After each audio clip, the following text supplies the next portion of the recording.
So I just heard you talking about the impact of this deal for DAZN, this fight for DAZN. You're involved in two of the biggest fights in boxing right now. They're both on the DAZN platform. Joshua is obviously taking on Usyk for a second time, and we've got Canelo taking on Triple G for a third time.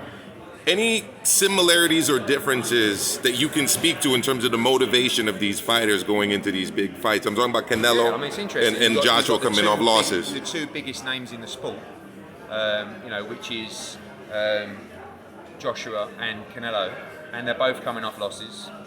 They both seem to be hungrier than ever, which is a real, it's a real compliment to those guys that they can have what they've got, yet still have that desire. And I've never seen Anthony Joshua so hungry. I've never seen Canelo Alvarez so hungry, or certainly so animated for a fight. And I think you're going to get two of the career best performances from both of them. They're both in tough fights. They're both in fights they could lose. Joshua's an underdog going into the Usyk fight. Canelo's a favourite going into the Triple G fight. Both dangerous fights, but both thrilling fights. And to be involved in both of them is a blessing for Matchroom boxing. And one in Las Vegas, one in Saudi Arabia.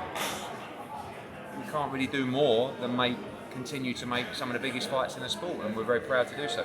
Does this kind of challenge the idea that's been out there that, well, in the UFC you can have a loss and still be in big fights, and in boxing if you lose your O, that's it for you. Yes. No more big fights. Some of the great fights are from people who aren't undefeated.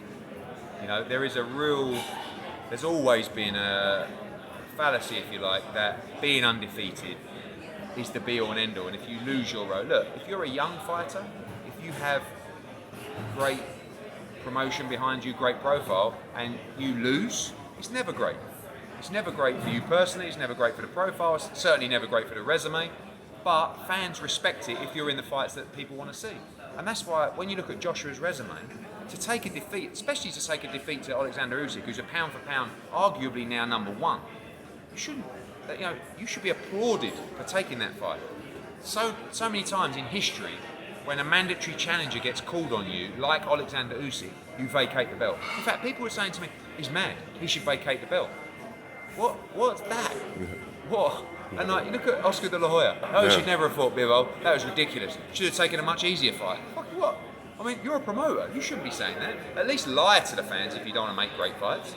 But I want to make great fights, and that's why I like working with people like Anthony Joshua and Canelo Alvarez, because after the Usyk defeat, I said to AJ, what do you want to do?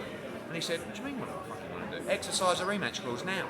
When Canelo lost to Bivol, I said, what do you want to do? He said, rematch Bivol. I said, look, we've got a contract with Gennady Golovkin, let's do that, and then we'll fight Bivol. Okay, but reluctantly, really, because they're winners. So it's a blessing to be involved with those. Are those the type of fighters you like working with, fighters that want to take on challenges? I'm thinking specifically right now about Bam Rodriguez, who had a huge win. Unbelievable. Stepped up to take on Carlos Cuadras, up in weight. Recently just took on a former world champion that had beat Estrada, had beat Chocolatito. These fighters are so good to work with, because I know there isn't a fight that Jesse Rodriguez and Robert Garcia would not accept. So I don't even have to ask them. I just have to go to the opponent. You know what I mean? Yeah. But also, you have a responsibility as a promoter to guide a fighter in the correct way. Bam's 22. Like, who isn't talking about Bam Rodriguez right now in boxing? But there's a bigger world out there. When we talk about Spence Crawford and those kind of things, we have to grow these fighters and grow their profiles so that the casual market wants to watch them fight. And that's a tough job to do with a super flyweight, but not a tough job when you're talking about someone as good as Jesse Rodriguez. In terms of the super flyweight division, I've wondered this for a while. I'm happy that you're here to answer it. Is there an impediment to Kazuto Ioka fighting on DAZN? Because as a fan, it's like you've got to find random streams out there on the internet to watch him fight. He's a world champion at 115. A lot of these fighters obviously have TV deals in Japan and stay over there, but we should be looking at those guys and I think trying to get Jesse Rodriguez to unify. Now, I mean, Robert Garcia keeps talking about him moving down to flyweight. It's difficult to leave a world title behind and all those mega fights behind when you've got Estrada, you've got Chocolate. I mean, for me, I know both guys have involvement with Tekken, which is difficult, but for me, Bam Rodriguez against Chocolatito is like an all-time legacy fight. Like, one of the greatest fighters in the history of boxing against potentially one of the greatest fighters in it. I mean, it's such a great crossroads fight, but it's one of those fights, it's like, do you have to do that now? But in the lower weight classes, you almost do. But you also have to remember he's 22. So you don't want to bust your load before you've actually had a chance to grow this kid. And I would like to see him unify the division. I would like to see him stay at 118. 115. So 115. Because at the end of the day, he's beating big, like Quadras, Rungvisai. They're big 115 pounders. Rungvisai is probably one of the biggest punchers in the division. So why, unless there's a belt available at 112, Well, they're saying he can make 108 still. They can. But also, he'll find it a lot more difficult now. He's had 2 fights at 115. Yeah. Because that's just naturally what happens to a fighter. Yeah. But he can do what he wants. Lastly, other than this fight, the Joshua fight, people want to see Tyson Fury come back. Are you at all frustrated, or do you believe that he actually is serious about this retirement talk? He might be. Look, I think if Joshua beats Usyk, which we truly believe he will, you will see Fury v AJ for the undisputed, unquestioned. There's too much money involved in that fight.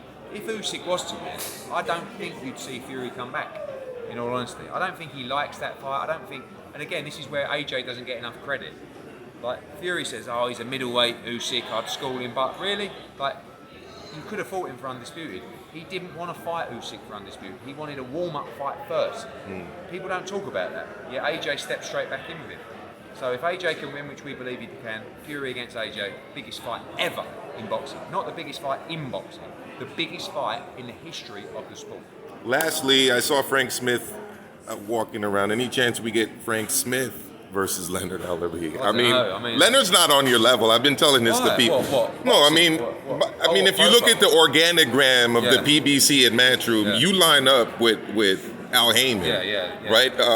Floyd matches up with Frank, and Ellerbe latches up. So I don't know who would come under Frank at Matchroom. I suppose Leonard is like my Frank Smith, so that could be a good fight, right, for the future. There you go. Thank you, Eddie. Appreciate it.